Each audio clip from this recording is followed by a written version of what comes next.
Hi guys. I don't know where to start. Um, where I left off yesterday was with 520p pieces, and this morning you wouldn't believe it. I've been on this computer now from I don't know about 5 o'clock this morning, which is now 5 hours I've spent here. I've gone through YouTube, um, trying to get advice how to do things. I've come to realise that you can't be simple. um, in my efforts to try and do this properly, I'm coming up across technology being a pain in the butt. I've just come away from YouTube, and this woman on there going on about how to make videos, and I'm thinking to myself, are you really sure? um,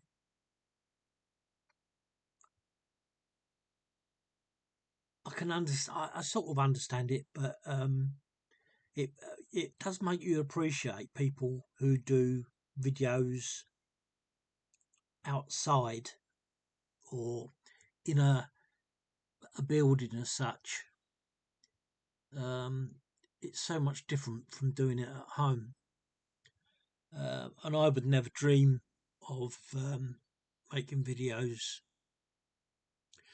uh, like as a business or anything like that. It just wouldn't even cross my mind. All I want to do is things like coins and close-ups, but trying to find information on how to edit these things, it's a nightmare. It's a true nightmare. Um, People, when they're given advice, need to slow down. Um, this woman, she's speaking like 100 miles an hour, and it doesn't compute. At least my brain, it doesn't anyway. I found this morning, I spent, it must have been an hour and a half making a video about these 20p pieces. And whilst I find it funny, I also find it infuriating.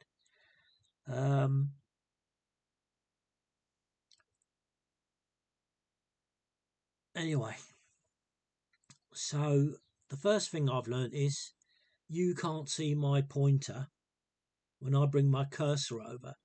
It doesn't record my cursor. That's the first thing I've learnt. So now, and I can't do it because I've got one hand on my mouse and my right hand is knackered because I've broken my arm. So now I've got an added problem where I've got to juggle like multiple things with one hand. It's impossible. It's driving me insane. And I'm yawning because I'm so blooming tired. I've had little sleep because of this broken arm. Every time you move in bed, it hurts, and you wake yourself up. It's a total nightmare. But I was trying to point out this morning a number of areas which has sort of come into my focus. I've always said that the 20p coin is crude in its design, and most particularly the writing around the outside. And I can't even tell you what I've learnt this morning. My head does not retain information. It just doesn't do it. So I'm sort of lost before I've even begun.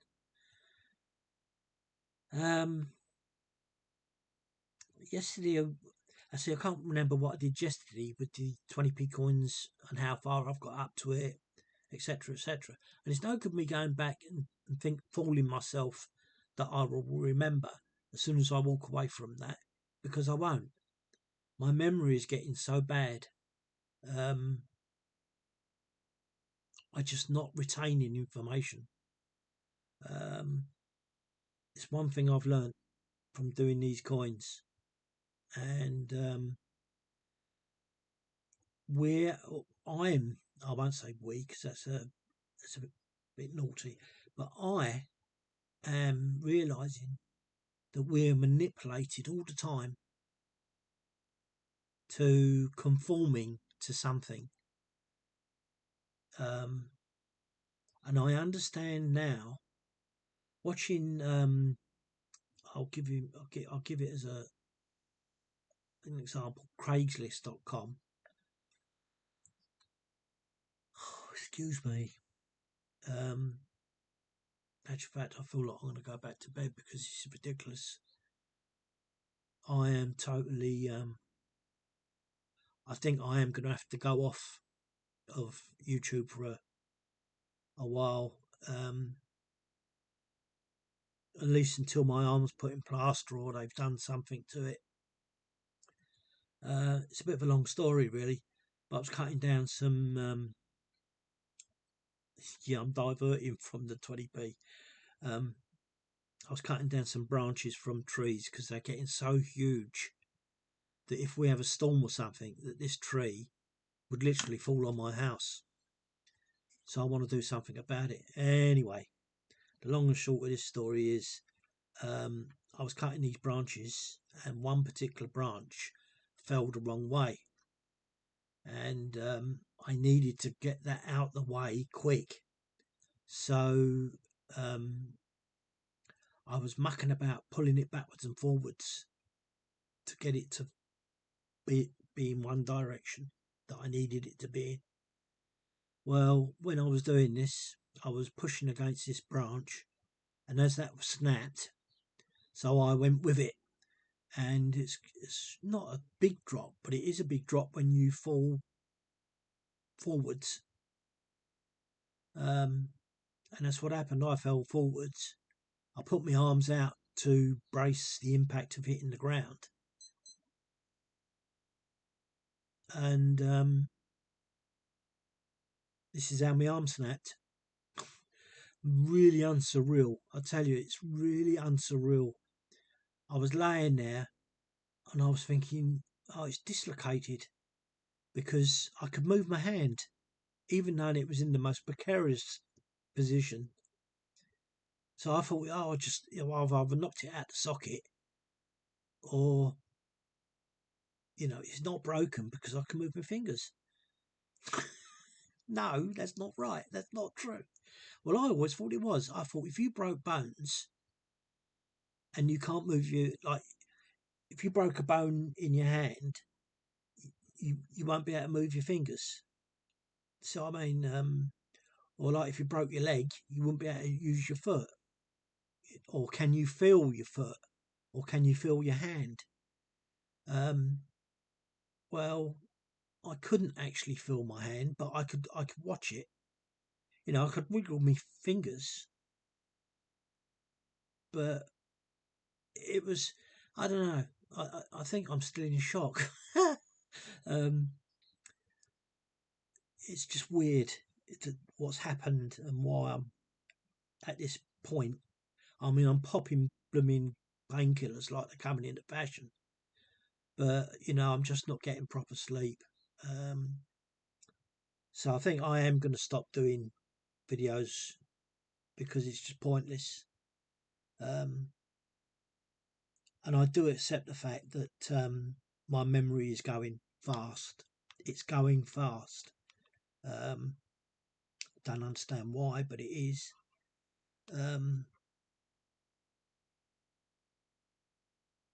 So yeah, going back to this. Anyway, I was laying there and I couldn't move.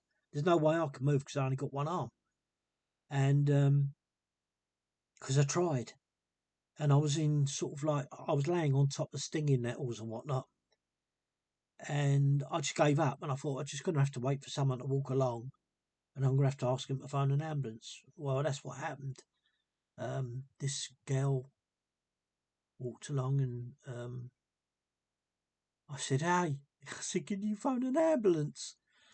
Because I never had my it's most unusual for me, because I'm normally plugged in for sound, and I would have had my cell phone with me.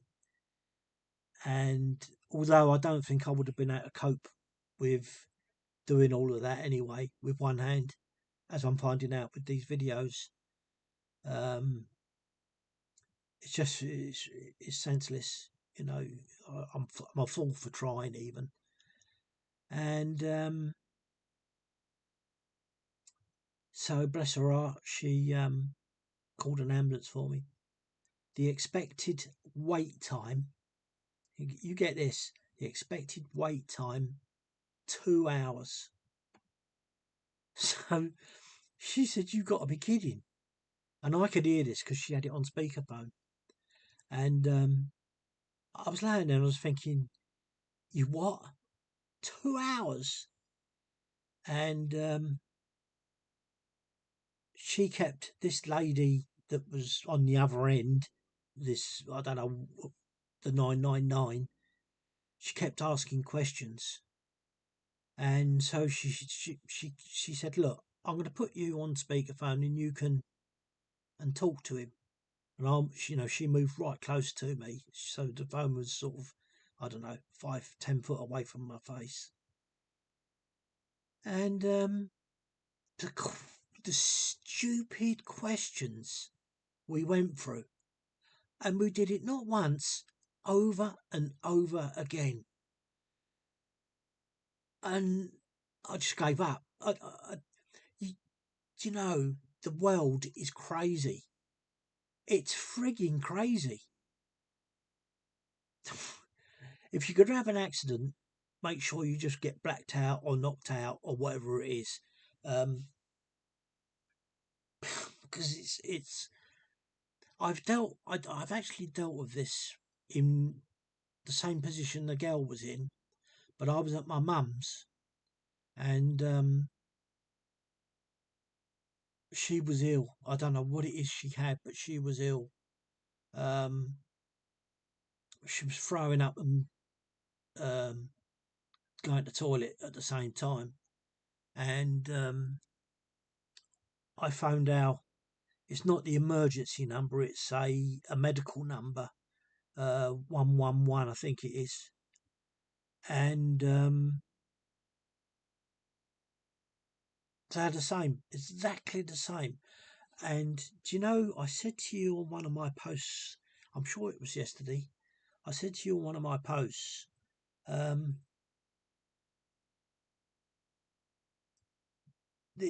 we're insane. The world, everything is mental. Um, if you phone, it works sometimes and it doesn't in other times, like this. Anyway, um, I was sitting there in the living room watching my mum being this way, and I said to this guy, I said, "Look," I said, "you don't realise," but I said, "I'm watching my mum from the living room. There she says she's naked because she's on the toilet and throwing up at the same time, and you're asking me stupid questions that I can't answer." And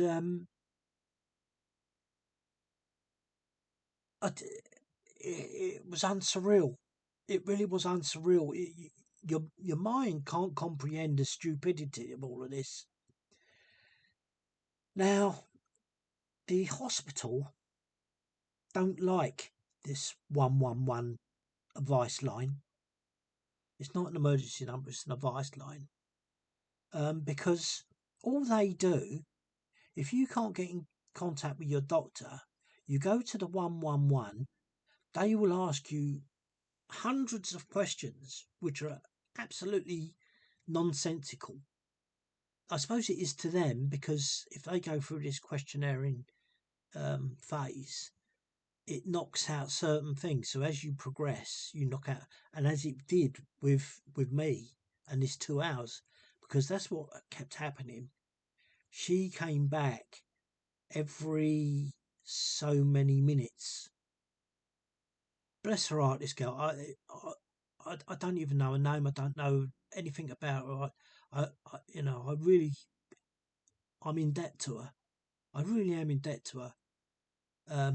Because you know what, most people these days don't want to know about helping someone.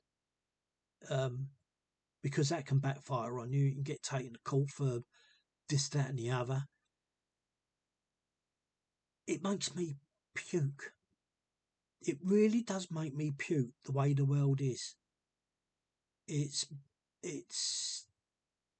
I don't know. I can't find words to put to it, to be honest.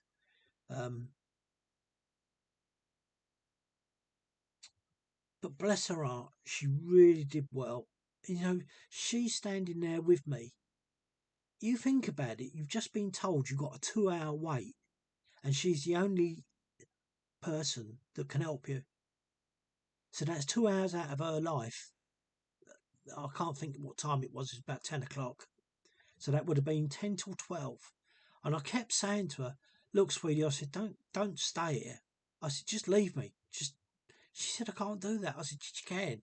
I said, just leave me. You've done your best.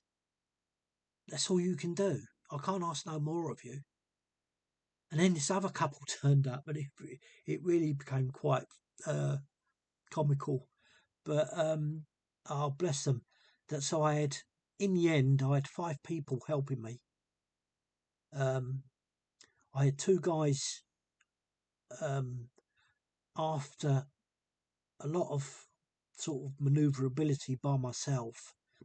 I actually crawled forward from the position I was in to help these people so they could sit me up at least, rather than just laying on my front. Because that's one of the questions this woman on the other end of the phone was saying. You know, can you? She said to us, "Can you put your hand on his chest?" And I thought, oh, wouldn't that be great the other way round? Can you imagine that? You're asking a man to put your hand on her chest. Could you understand? Ah, jeez, what? You're opening yourself up to a flipping court case.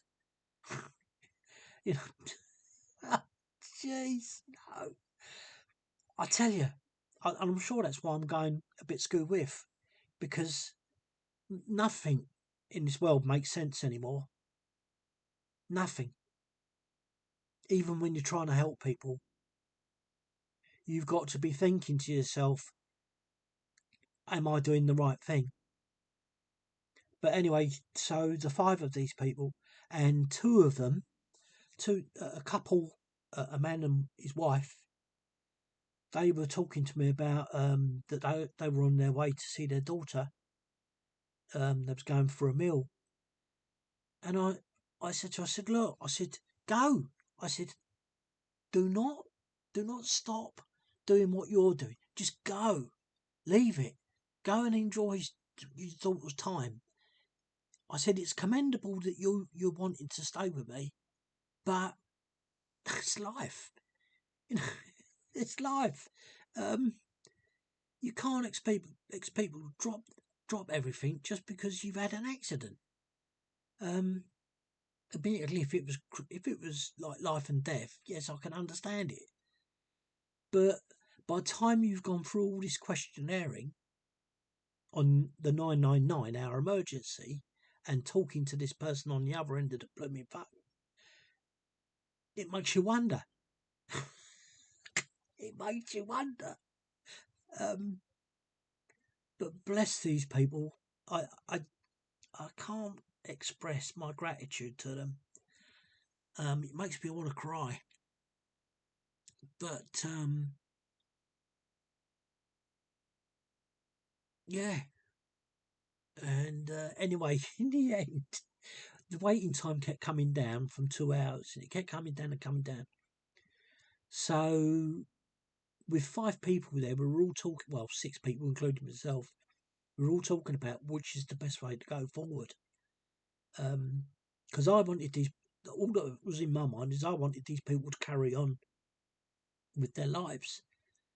All I wanted was for someone to make a phone call for an ambulance, and that was it. That's all I wanted. At least they knew that I was laying in the dirt and plants and rubbish. But someone could have easily come along and just robbed me because I wouldn't have been able to do anything. I wouldn't have been able to do a thing. So, I was.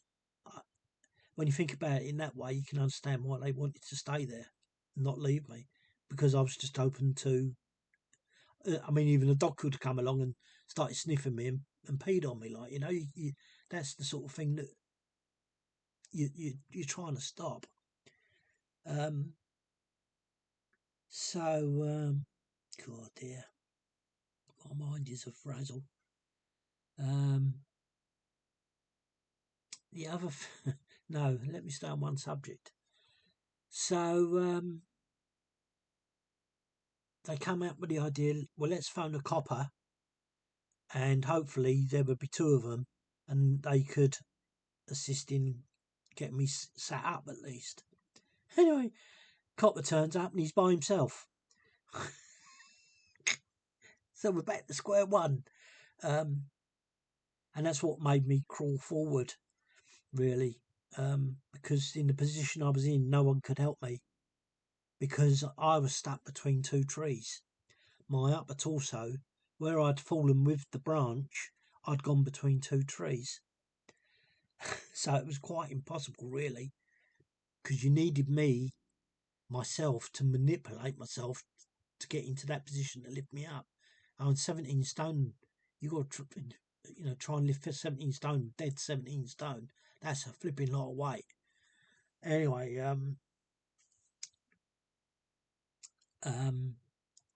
so at least he gave me one of those foil wraps to keep you warm, because I was aware I was actually deteriorating.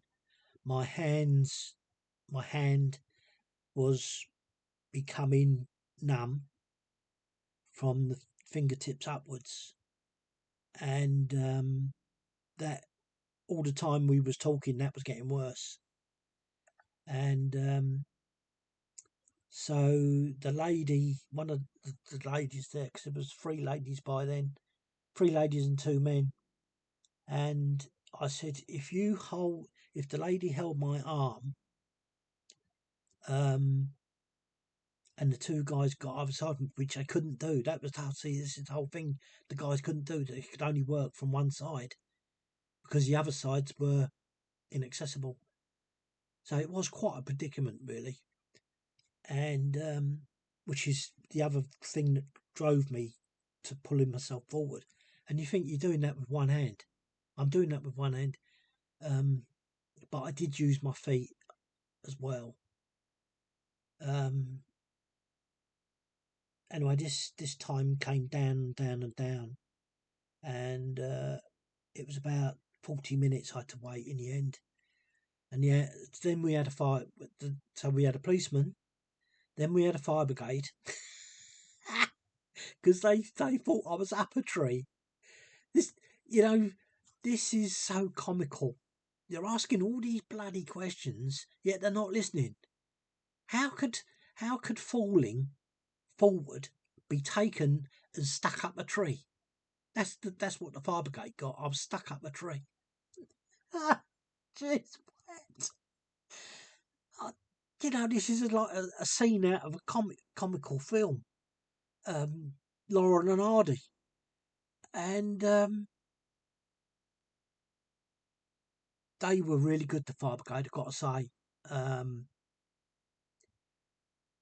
because they didn't really want me to be moved, because you don't know what's what, and but he did. We went through quite a bit, and of the scenario as such, and they got me into the sitting up position, and he said to me, how do you feel? And I said, at the moment, I said, I feel I'm getting worse. Sort of things were beginning to kick in, like the pain was beginning to kick in. And my memory was completely shot. It was completely shot. Um, it's funny now looking back at it, but when I was in the ambulance, he was asking me questions and I couldn't remember.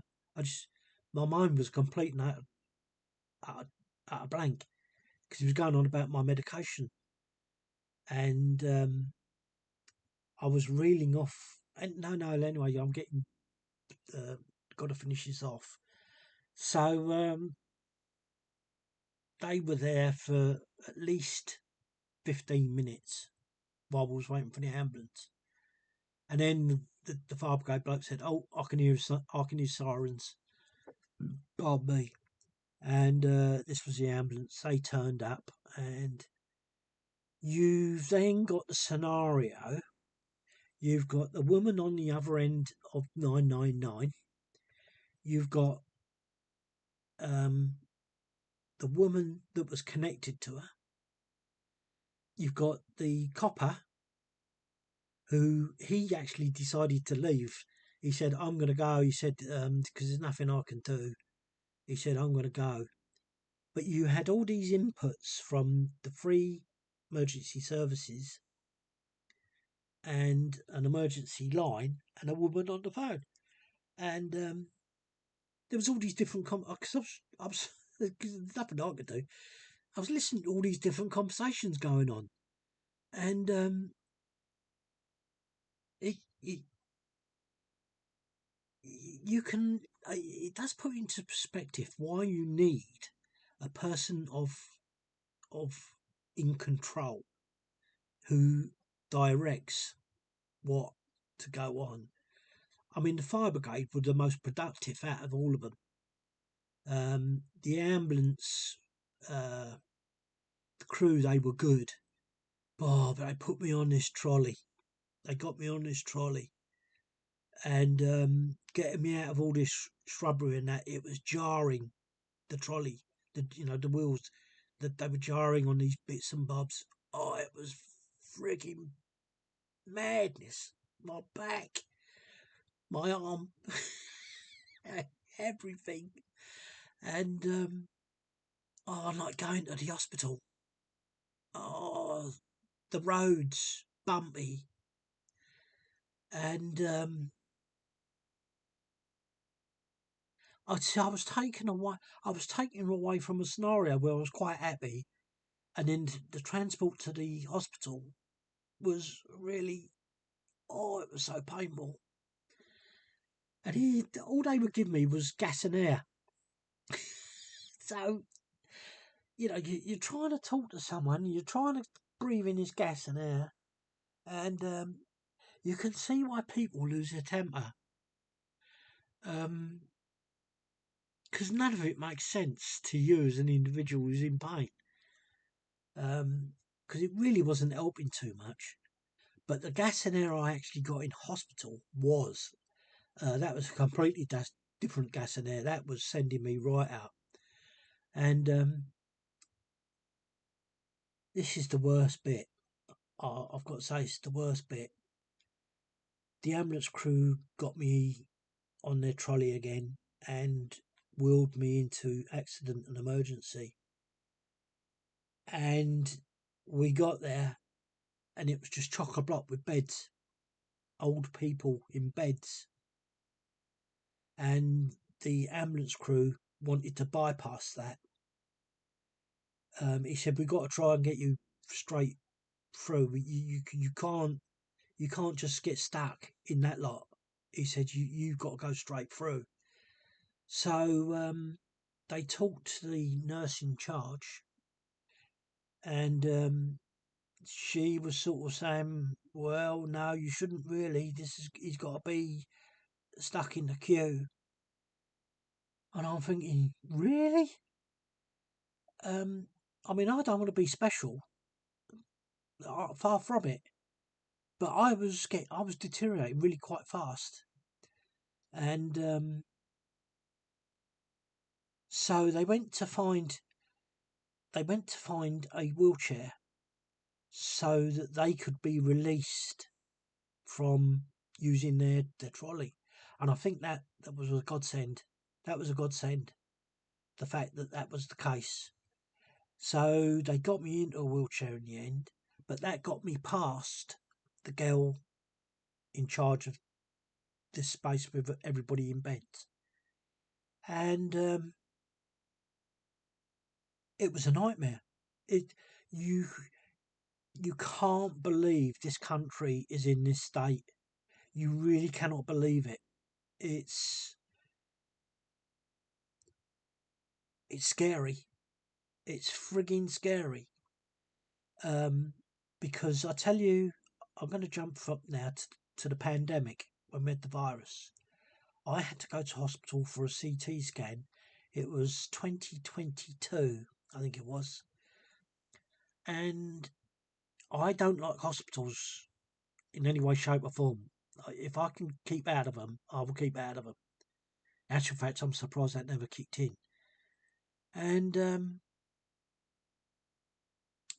I was walking down this corridor towards, because I knew where it was. I've had many CT scans, and it comes to like a T junction. And as I was walking towards this T junction, I thought, what are all those beds for? And then I became aware that there was people in these beds. And as I entered this corridor, for the eye could see, all it was beds either side of the corridor, and all these sick people with the virus. I assumed it was, and it didn't matter where you looked. That's all you saw. I when I came out of there, I said to myself, I wish I'd have taken photographs, because to me it looked like a scene out of World War Two. Like where the tents double sided, and they're coping with all this influx of bodies, and it was really, really, really scary. It's I see. I don't cope with stress. My brain goes into like meltdown. It just stops working, and I tell you the funny thing about how my brain works like that is when I went for the swing doors into the CT scan place, I immediately forgot that all these people were outside in these corridors, and so I had my CT scan, came out, and there they were. They were still. You go back into shock mode, like you've had your bit done, and it, I felt horrible. I actually felt horrible that I had to see all these people lying in beds ill. Um, and when I came away from there, it it was just unreal.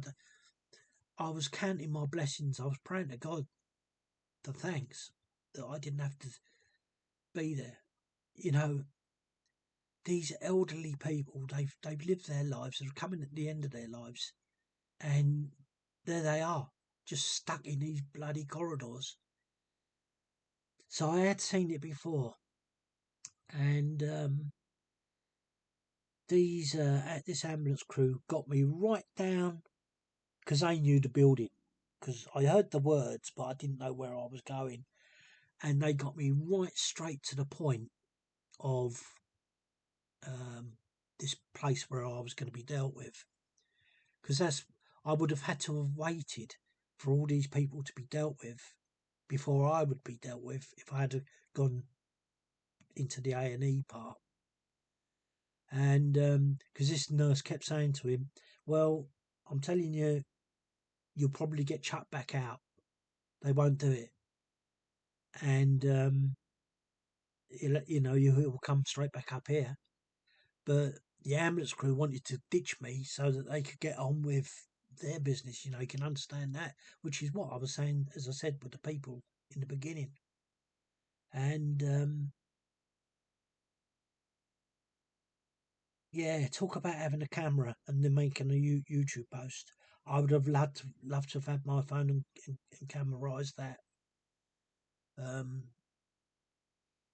But yeah, I was taken straight down to the people I needed to see, and that was packed. The room was packed. Um, I, you honestly, you can't make this up. What this country, the state is in, and so I waited there. Well, they stayed with me. The ambulance crew actually stayed with me in the end, right through to the point of a nurse coming to get me, and then they left me, and I said thank you very much, and I've got to be careful and cry. I said thank you very much, and I was taken straight down to X-ray. Um, I don't know why. The ambulance crew said to me since midnight, since the news start a minute past midnight, they've had 5,000 calls, and this is just from my hospital. 5,000 calls, and it puts a perspective on why there's beds all chock a blocked. You see, we don't see when we hear all these politicians banding about all these facts and whatnot. You're not on the end where that nurse has got no choice but to do what she was doing. Like I say, had it not been for the ambulance crew, I don't even think I would have been there in that day. I don't think I would have got seen. And I don't know what I would have done because the pain was getting, it was getting ridiculous. So you can see why people lose their tempers. I know it's unfair, but there is that element where people, when they're in that job, they see this day in and day out and they become numb to it. And, you know, I understand that. I do understand that. But that's not what should be happening. That's not what should be happening. Um, you know, they're throwing all this money at our NHS and it's all going on useless stuff. One of the things, I'm going to show you this. I've got to be careful. I don't want you to see certain bits of this. It's called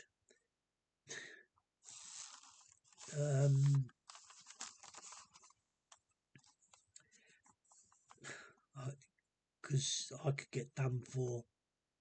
Oh, I can't do it. It's a piece of paper and it's called the Virtual Fracture Clinic. That's what it's called.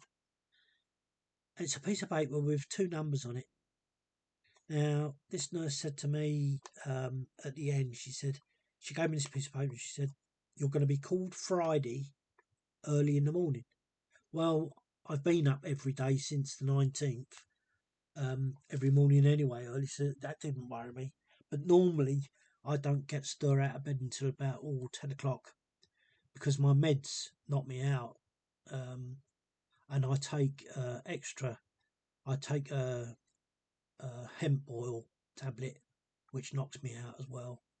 So I'm well zoned out normally because I've got back pain anyway, um, which wasn't even discussed.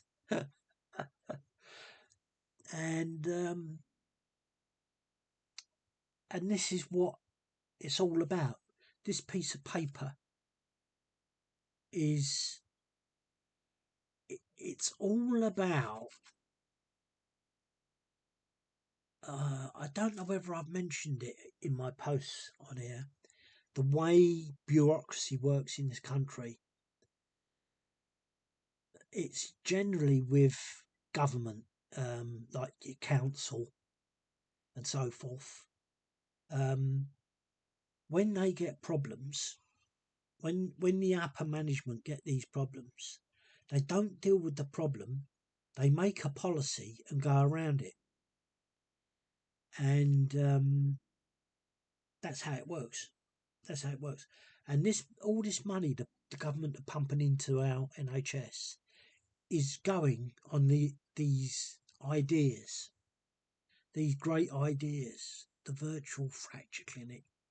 But all that does is it stops you from entering the hospital.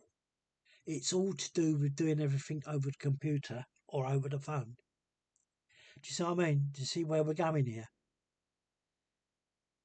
You're not to go to the hospital because they're so under stress. You know, they've cut all these wards down. They've taken all these beds away. It's a nightmare. It really is a nightmare. And until you see it, you can't believe even what I'm telling you. You can't understand it. I'm telling you now, you don't understand what I was seeing on both occasions. So everything that's being created is pen pushers making up all these things to stop you from entering the system that's at fault. And it's just crazy. It really is just crazy. But thank the Lord, and I do thank Him very much for it. I was seen. I had two lots of X-rays in 40 minutes. I had two lots of X-rays. You try getting an X-ray from your doctor. It takes weeks.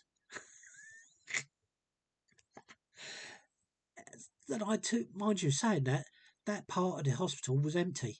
The X-ray department was empty. It was normally it's full. So somewhere along the line, something had been made specially clear for me. And I said to this nurse, because she had to push me from the place I was in to it was the other side of the hospital. And I sat there with her. She was sitting on a chair beside me. And I said, you girls are really angels. I said, you don't know it, but I said, you are. You're real angels, because you could see the care, but you couldn't understand the principle. That's not the words I want to use, but they've got their hands tied. They've got no choice but to go along with whatever's being dictated by pen pushers. You know, this is the way it's got to be. And on both occasions, she mustn't half get her exercise in a day's work, because it's a long way. And yeah, and the X-ray crew were exemplary. She kept apologising for having to move me and put this plate behind my shoulder. And yeah. But I tell you now, I mean, I am crying.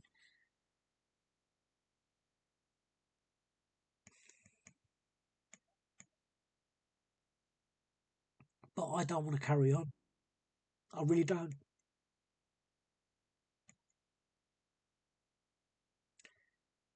If I could ask someone to shoot me tomorrow or today, or if I could swap my life for someone who was just about to die, I would. I really would. I have no interest of being on this planet any longer than I have to be.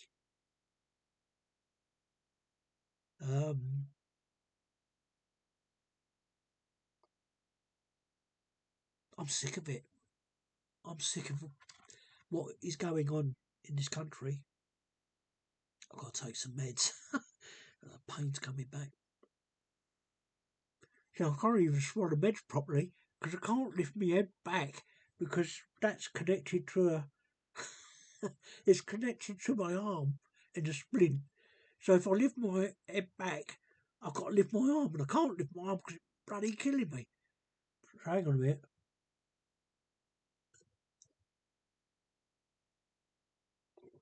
Oh, it's like flicking. I have to flip my tongue back because what I normally do is get the tablets at the back of my throat and then just swallow. But I can't do that because my head's leaning forward all the time. And I'll tell you what, you have a limb attached to you via I don't know what you call them. What do you call them?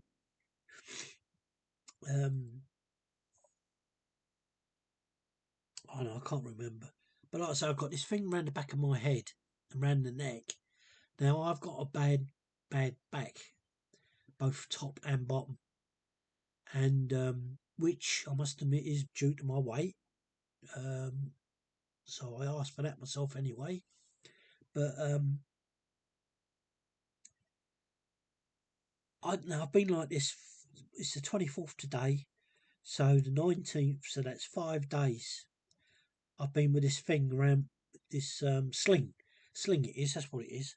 But the sling goes from around my neck down to my arm, my wrist, and my shoulder is in a restricted. It stops my shoulder from. Well, it's supposed to stop my shoulder from moving. But once you're in bed and you try and get some sleep, you can't stop yourself. So your body's going to move, and I'm pretty active in bed. I'm not a one for just laying sort of still. I'm all over the place. I mean, sometimes I wake up and my bed looks like I've been in a fight. Um, yeah, um, a day in a life. That is a day in a life, and I've been given. You're not going to believe this. I wasn't even given any medication to take. All they said when I was departing, I'll take plenty of paracetamol and this, that, and the other. And this paracetamol, although it helped, it was not for long. It was only like um, maybe 3 hours. But my existing pain medicine does help. The only problem with that is it does knock me out. And this is what I'm saying earlier. Um, they do a good job, um, my meds, for getting me to sleep. They really do help. If I wear earplugs, I'm dead to the world, and that's what I have to wear earplugs because of what's going on around me. But hang on a minute, my butt's dying, and I've got a cushion. But yeah, so as it happened, so I have to praise the Lord because the way things work is amazing.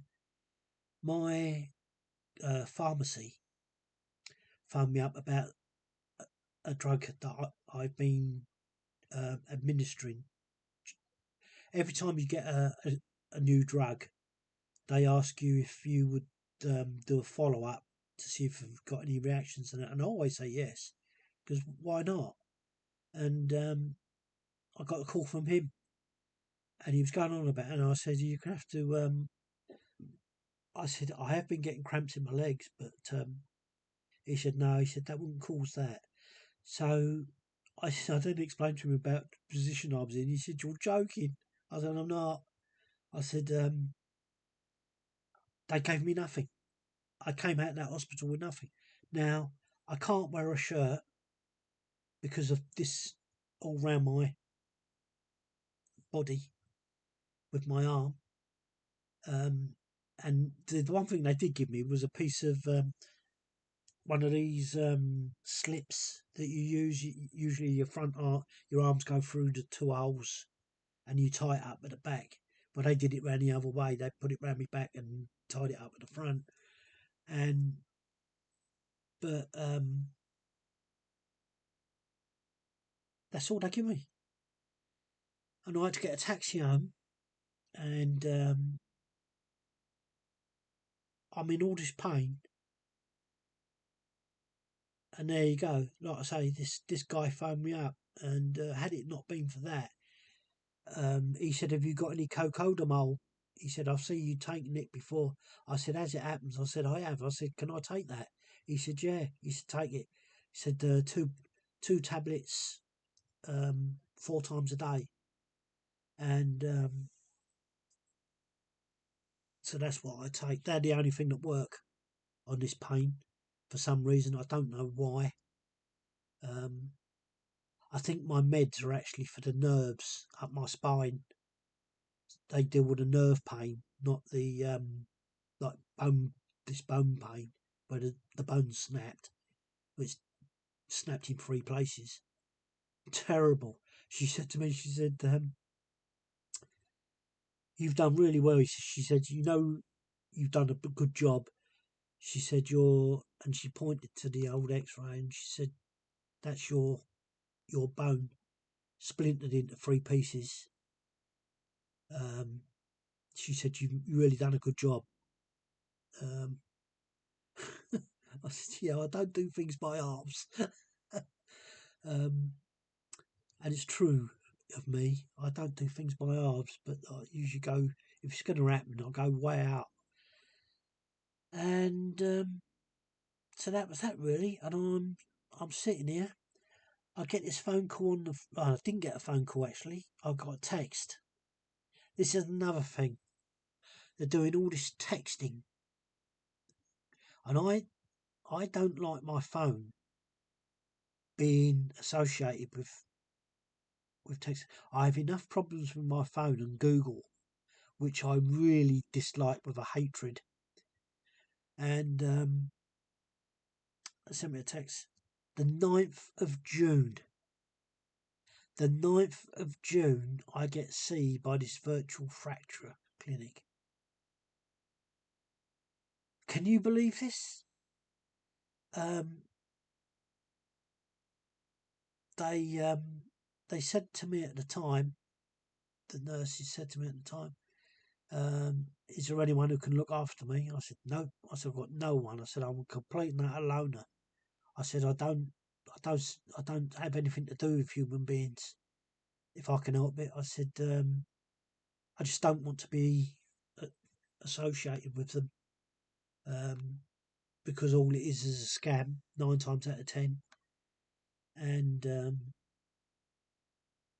so she said, "You've got no one?" I said, "Right, no friends?" I said, "Nope, I've got no friends. Um, I don't even talk with my neighbours." Um, so she sort of looked at me. She said, "Well, what are you going to do?" And I said, "Well, there's nothing I can do, is there? I'll have to just get on with life like I normally do." So she said, "Well, how are you going to get home?" I said, "Good question." She said, "Well, we haven't got any hospital transport for you. Um, I said, "Well, I'll have to walk then, won't I?" I said, "I've got no choice. I've got no money on me, nothing. I've got no phone, nothing." So she said, "Well, what you'll have to do is," and again, my mind goes off into complete oblivion. She said, "You'll have to get a taxi and pay at the other end, when it gets to the other end." Well, yeah, all that went wrong. That was a fiasco. Um, and I'm not going into that because it's my thinking is wrong and it's not fair. But um, it happened. What you'd expect happened, and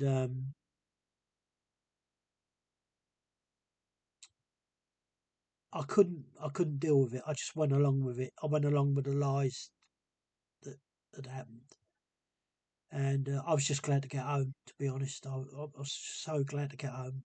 I would have paid him like 50 quid if he had said so. Um, oh, but that was a nightmare too. But I won't go into that. So that's where I am today. And at the moment, my mind is still shot away. Um, I can't.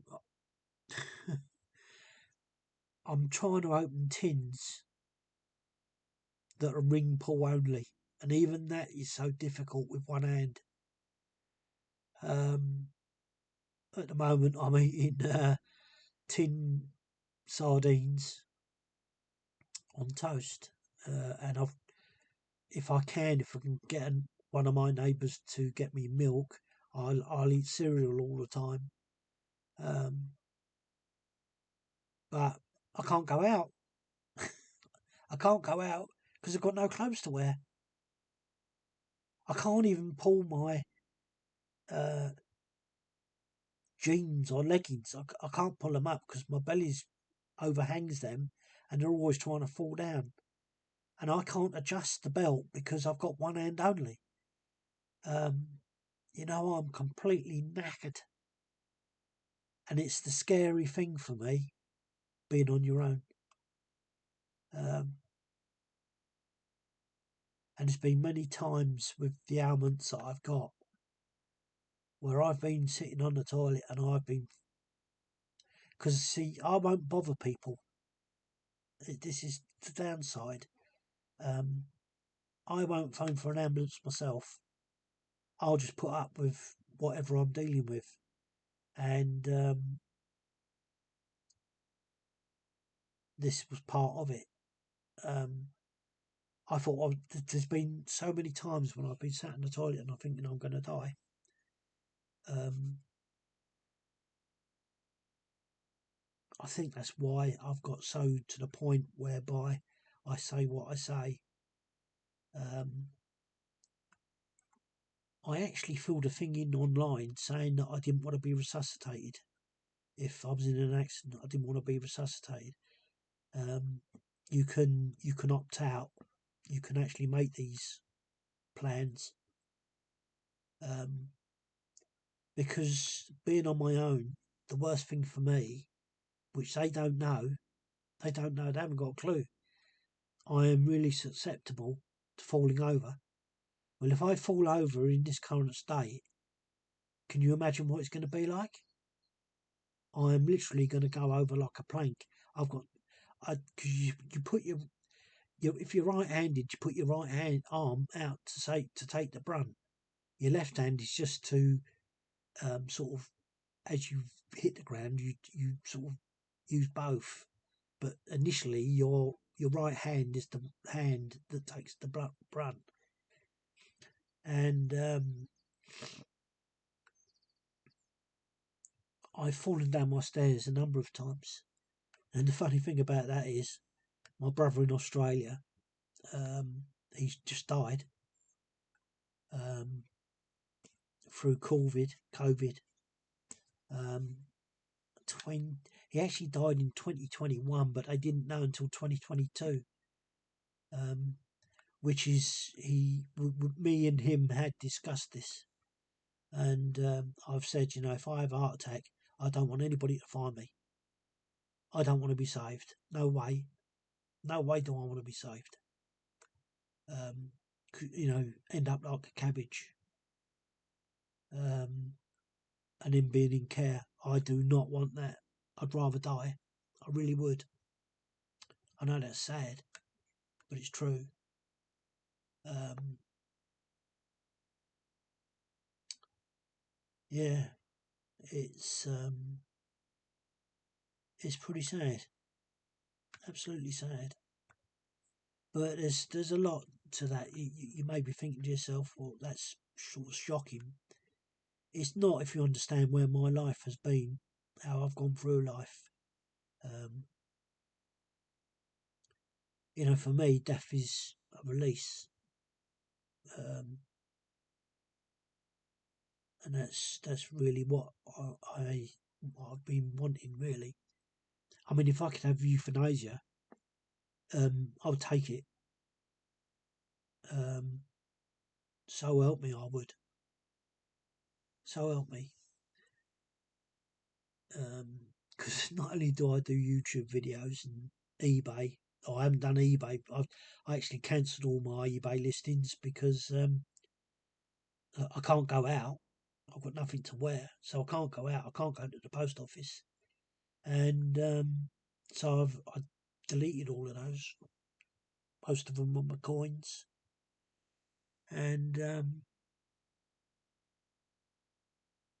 yeah. So, because I had to ask this one neighbour that I do trust, and she's helpful. I got her to take the one that I had just sold that day. In actual fact, no, it's the day before this happened, so I hadn't looked on eBay to look. Um, but I looked when I got home, and there was this one, so I asked her if she would please take this envelope up and send it. I had the stamps, I got the stamps for it, like and that, and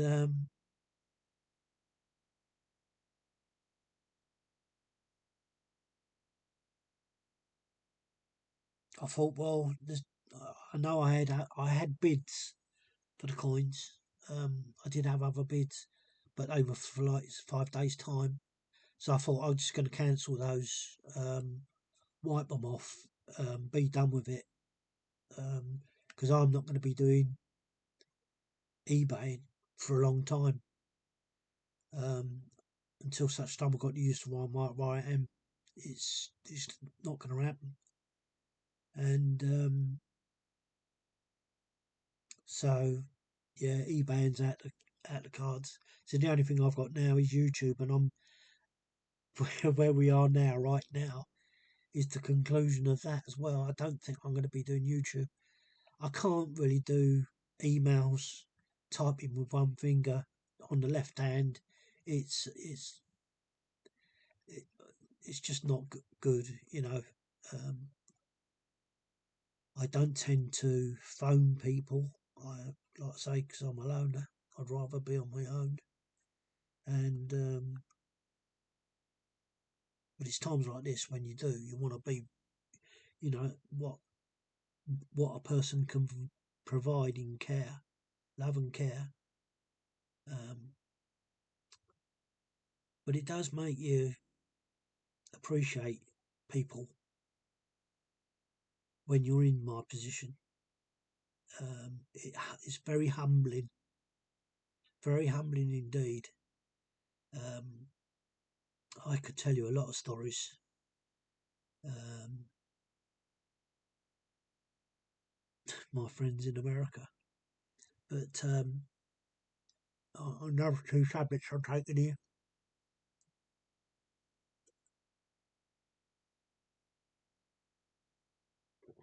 I shouldn't really, but because that's not 4 hours, every 4 hours. That's two lots in 30 minutes. um, so yeah, there you have it.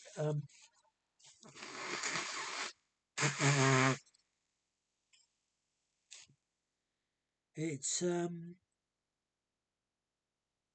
life learning curve. Um, but I do feel, and I know people will say, "Oh, rubbish, rubbish." I do feel that this has been dealt me. I really do. I think this has been dealt me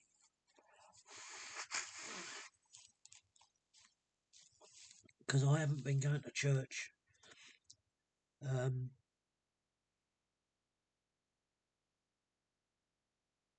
uh, my church is very spasmodic, and I don't really quite um, go along with what religion is. Um, I do believe religion is a lie, but the actual story is true. Funny enough, um, I was going to write a book about just upon Genesis, just upon that one chapter, Genesis, the start, and how people have got it so wrong. That's not what it's about. Genesis is not like the first 7 days. It's not days. That's hundreds of years, maybe even thousands of years. And I've always said, I always say when I start talking like this, I've always say that if I'm wrong, if I'm got this wrong, may God strike me down. And I have been talking this way, so I do wonder if I'm being stopped in doing things, and this is the outcome. But I've got no. I said to the vicar, I said I explained to him why I hadn't been for a number of weeks, and I said, I'm in dispute with the Lord, and that came through. I was reading Luke, and it knocked me for six. It really did knock me for six. That I was just going to church to make it look good, you know. It was to be seen to be doing the right thing, but I wasn't doing the right thing. I was just going to church, as I said to the vicar, to dot the I's and cross the T's. And that's why I stopped going. But I, on this particular service, when I did talk to the vicar, you know, I know people don't believe God and all the rest of it, but I was spoken to, and I've been spoken to many times through spirit, and yeah, I started crying, and this bloke looked at me in disbelief. I don't know what he thought. I'd sort of heard some of it, what he thought, because he started talking out loud, as if to be ashamed. And, I can't deal with people like that. I really can't. They don't understand what I'm going through. So, yeah, I mean, I walked out rather rapidly at the end. I didn't want to talk to anybody, for sure, because I was in such a fragile state.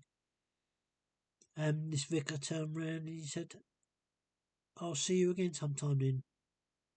And I looked at him, I said, "Yeah, I haven't been back since." um, I just got the impression he was looking down at me, you know,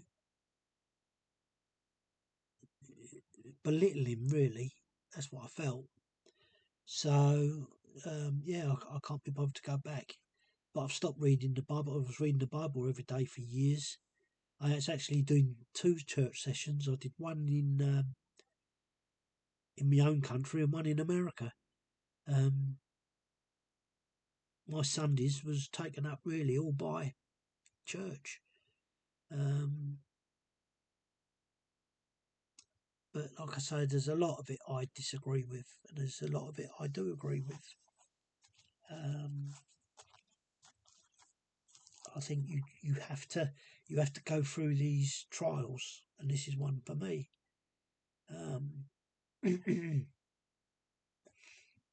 Yeah, so there you go. Maybe I shouldn't even put this online. I don't know.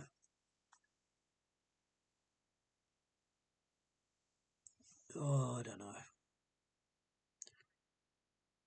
This lady that I had, this neighbour, I asked her if she could get me some milk yesterday, and she did.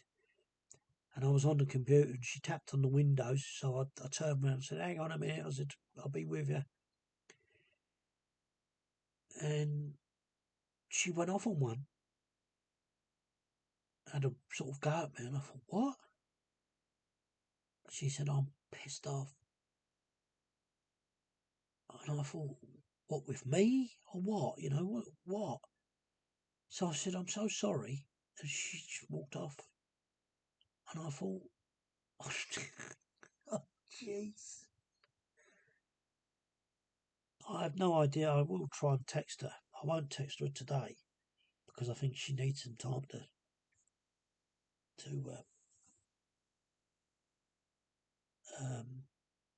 calm down. Because she was quite mad. I'm pissed off. She even had to go to her own cat. Don't go in there. Don't go in there. And I thought, cool, blimey.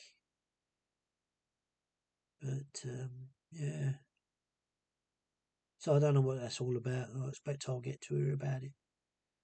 But she's actually a very nice person. But I'm surrounded by evil. You know, you've got to be in my life to understand that. But I am surrounded by evil, nasty people.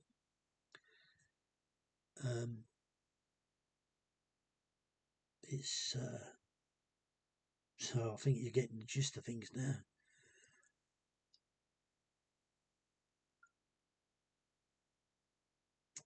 Oh dear. So there you go. I probably won't even post this, to be honest, because I don't think I should. Or I might.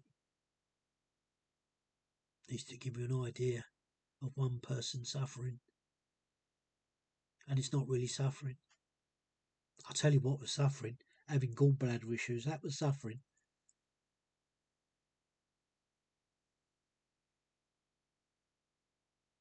Oh yeah, I think these meds are kicking in, so I think I'm going to go and get a piece of sleep. So you might see this video and you might not. And I may have done it all for nothing, but at least I got it out of the system. Thanks guys. Take care. Bye now.